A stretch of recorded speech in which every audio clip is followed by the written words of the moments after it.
0.144 grams. Calculate percentage composition of compound by weight छोड़ोगे. Percentage composition of the compound. Compound कौन सा? Boron oxide की percentage composition, मतलब उसमें जो जो है उसकी परसेंटेज बतानी है. उसमें क्या क्या है? Boron and oxygen. Means you have to calculate percentage of boron. Also you have to calculate percentage of oxygen. Percentage तो वॉल्यूम बाय वॉल्यूम भी हो सकती है, मास बाय मास भी हो सकती है, नंबर बाय नंबर भी हो सकती है. इन्होंने क्या बोला है? Percentage wait. तो क्या लिखा जाए इसका फॉर्मूला? वेट और मास ऑफ बोरोन. हालांकि दो अलग क्वांटिटी होती है, वेट और mass, but chemistry point of view से दोनों को सेम दिया जाए. टोटल वेट किसका? Of compound. कंपाउंड कौन सा? Boron oxide. Multiplied by weight of boron. ये हमने क्वेश्चन किया था. मैंने कहा था MgSO4 की परसेंटेज कॉम्पोजिशन निकालो. मास नहीं दिया किसी का, आपने टोटल निकाला. उसमें देखा मैग्नीशियम कितना है, सल्फर कितना है, ऑक्सीजन कितना है, परसेंटेज निकालो. अब यहाँ सिर्फ क्या डिफरेंस है? इन्होंने मास बता रखा, उसके अकॉर्डिंग आपने निकाला. क्वेश्चन समझ आ गया? Now wait of boron 0.096 by total weight 0.24 multiplied by 0.24. Decimal हटाओ, मल्टीप्लाइड बाय 100 और नीचे आएगा बाय 10. कट के आएगा आपका 960 बाय 24 40. मैंने 20. ठीक है, क्वेश्चन क्लियर. अब मुझे कैलकुलेट करनी है ऑक्सीजन की. Formula weight of oxygen by total weight multiplied by 100. यही रहती है ना, 100 माइनस 40. बाकी सारा यही है. तो दोनों चीजें अप्लाई कर सकते हैं. मैं ये भी लिख सकती हूँ amount of oxygen by total amount of compound multiplied by amount of oxygen कितने? 0.144 by 0.24 multiplied by 1440 by 24. 100 minus 40 करती तब भी कितनी आती?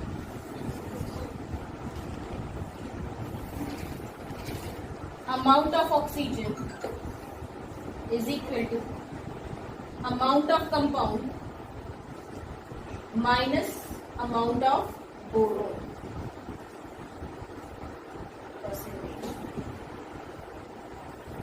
Percentage of oxygen is equal to percentage of compound. ये आपकी 100 और ये आपकी 60%.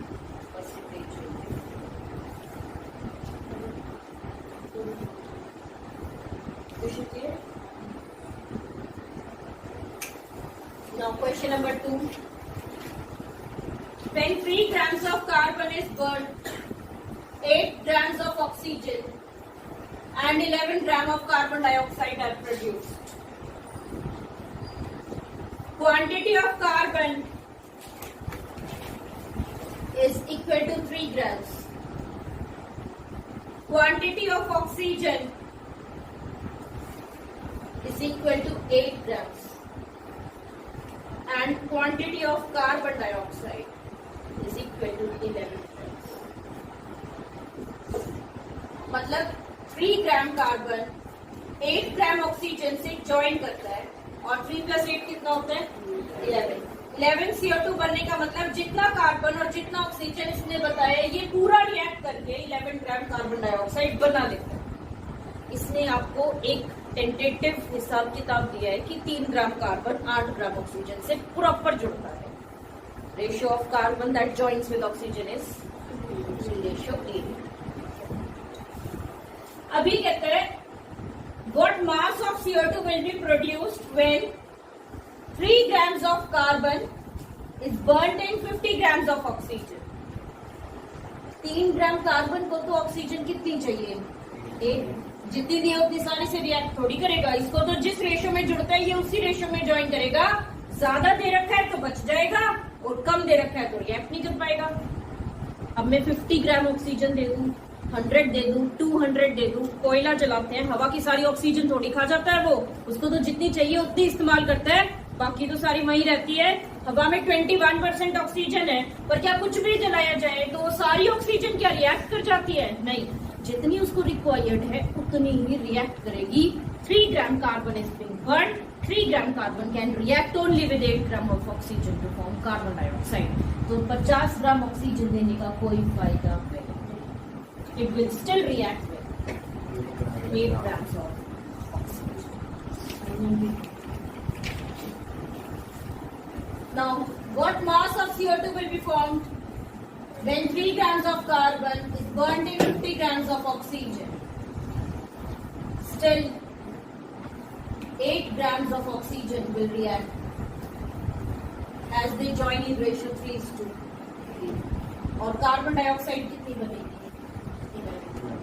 Which law is being governed? Law of constant. अगर कंजर्वेशन ऑफ मास होता, देखा जाए तो 3 + 8 11 ही तो बना। लेकिन अगर कंजर्वेशन ऑफ मास होता तो यहाँ 3 ग्राम कितने ग्राम से रिएक्ट कर जाता? 50। टोटल अमाउंट कितनी बनती? 53। It is joining according to its own ratio. और रेशियो किसने कहा था कि उसमें ज्वाइन करेगा? Law of constant. Law of 11 gram of CO2 is formed. Law of constant proportion is formed as carbon joins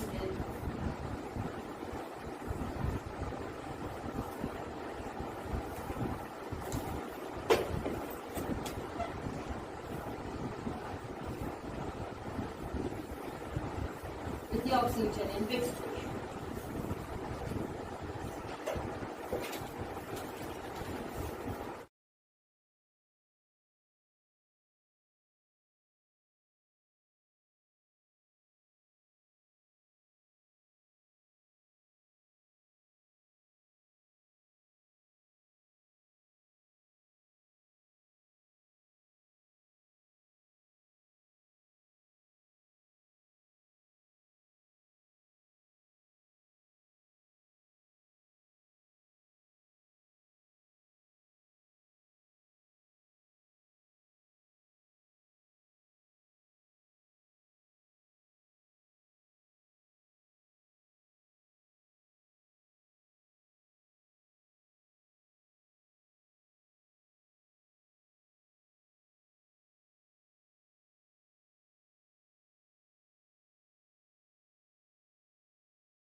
What are polyatomic ions? Give example.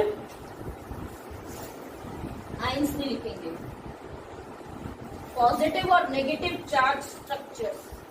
अगर anions लिखेंगे तो नेगेटिव ओनली, और केटाइंस लिखेंगे। अब मैं इसको क्या लिखूं? पॉजिटिव और negative charge species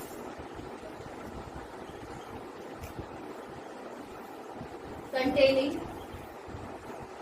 4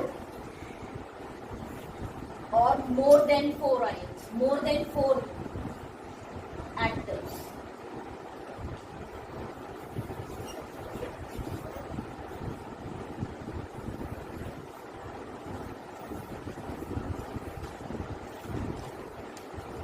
Example, carbonate CO3 2 minus 1 plus 3 4, phosphate PO4 3 minus 4 plus 1 5, acetate CH3COO minus 1 plus 3 4 5 6 7.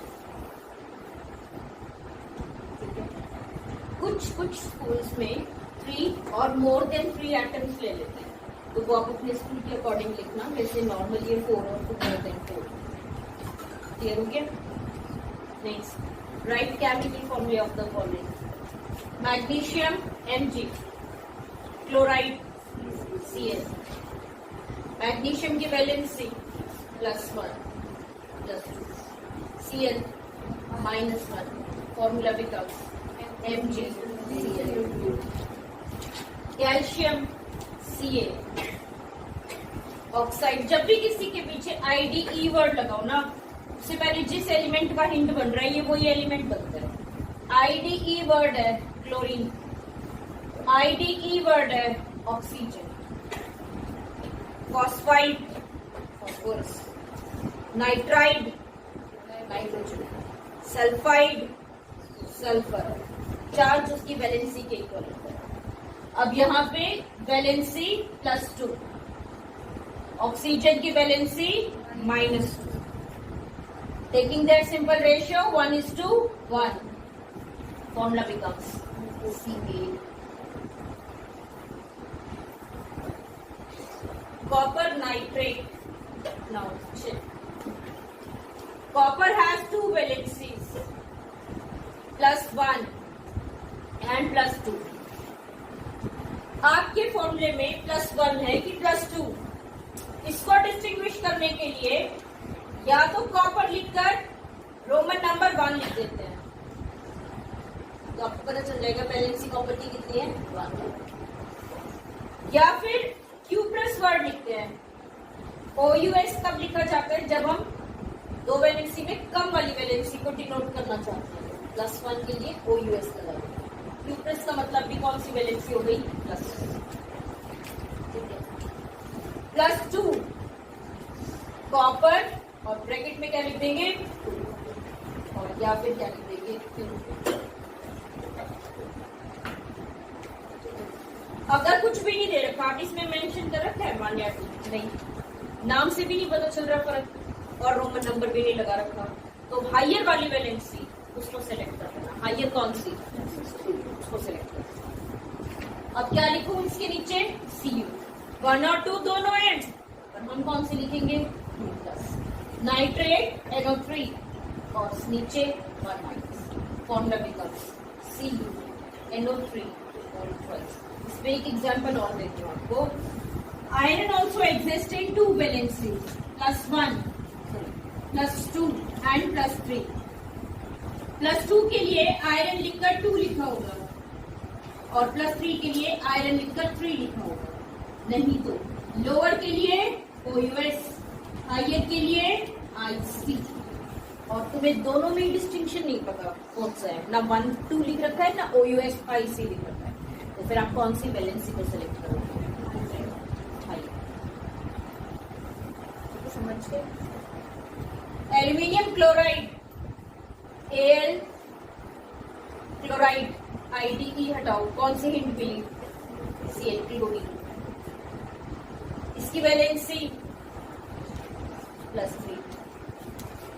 Aarush chlorine -1, formula becomes AlCl. Now calcium carbonate. Anshika, calcium valency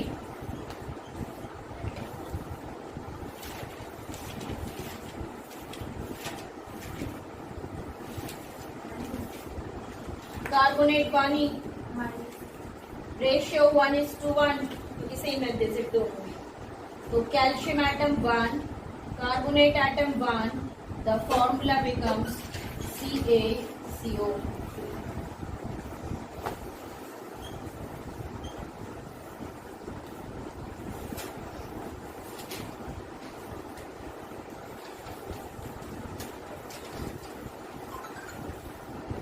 quick line, quick line, calcium oxide CO। Give the name of elements, compound का नहीं पूछा है इसमें। Give the name of elements, ध्यान देना इस question पे। It is not asking the formula of compound या नेम ऑफ द कंपाउंड, ये पूछ रहा है इस कंपाउंड के अंदर एलिमेंट जो प्रेजेंट है उनके नाम लिखो। क्विक लाइन का फॉर्मूला क्या बना? CaO। Elements present are calcium and oxygen. Right down the formula of bromide. क्या लग रहा है तुम्हें? ब्रोमीन। तुम्हें याद है ब्रोमीन? ब्रोमीन कौन से ग्रुप में था? Fluorine, chlorine, bromine, iodine. ये चारों का एक जैसा नाम है ना, और एक ही ग्रुप में होते हैं ये। तुम्हें वैलेंसी नहीं पता ब्रोमीन की, फ्लोरीन क्लोरीन की पता है कितनी? -1। तो इसकी भी कितनी पाएगी? Hydrogen H, bromide Br। और वैसे वैलेंसी ना भी पता हो ना तो भी कोई दिक्कत नहीं है। ये तो सिर्फ तुमसे क्या पूछ रहा है? एलिमेंट कौन सा है? एलिमेंट तो पता चल रहा है ना, ब्रोमाइड मतलब ब्रोमीन और हाइड्रोजन। तो एलिमेंट कौन से हो गए इसमें? Hydrogen and bromine. क्लियर है? Baking powder, sodium bicarbonate.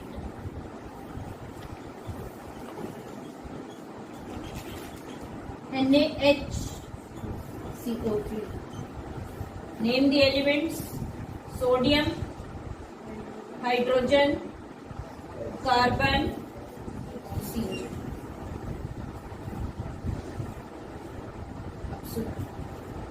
इसका नाम वैसे बेकिंग सोडा होता है।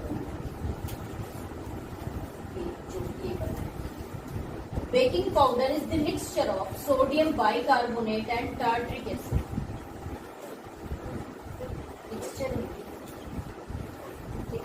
ऐसे तो 9th में बेकिंग पाउडर सोडियम बाइकार्बोनेट ही कराया जाता है। आपके स्कूल में भी शायद सोडियम बाइकार्बोनेट ही कराएंगे कि sodium baking powder sodium bicarbonate. 10th में जाते ही आप सेकेंड चैप्टर में समझोगे कि baking soda is actually sodium bicarbonate, और अगर इसमें टार्ट्रिक एसिड मिला दिया जाए तो ये बन जाता है आपका baking powder. Powder is the mixture of 2 compound. Tartaric acid का फॉर्मूला COOH, CHOH, CHOH और COH। ये लर्न रखने की जरूरत है। इसका कंडेंस फॉर्मूला लिख लीजिए, C4H6 ये याद रखिएगा।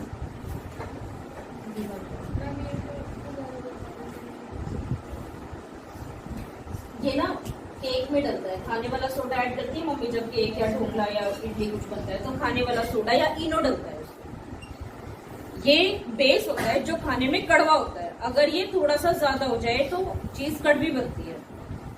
बेस को न्यूट्रलाइज करता है एसिड। तो जो आप ऐसे ही खुला बेकिंग पाउडर लाते हो उसमें तो खाने वाला सोडा होता है बस, जिसको अगर थोड़ा बहुत ज्यादा हो जाए तो टेस्ट कड़वा आने लग जाएगा। ठीक है, अगर बाई चांस ऐसा हो फूड खराब हो जाए तो उसके लिए जो पैक्ड आते हैं उसके ऊपर लिखा होता है बेकिंग पाउडर, उसमें एसिड मिला देते हैं। एसिड बेस को क्या कर देता है?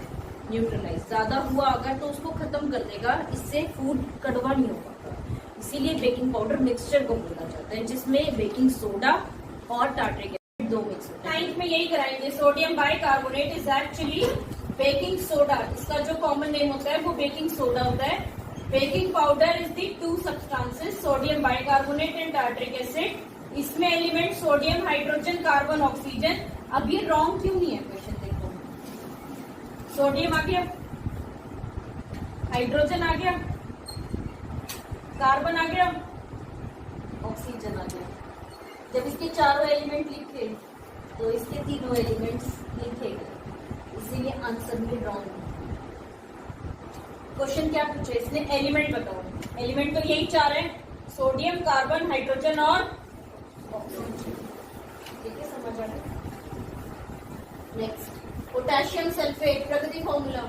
ऐसा 2 minus ये plus 1. The formula becomes K2SO4 potassium, sulfur and oxygen. Equation clear है sir? Next.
Mass of carbon, Arush, 12.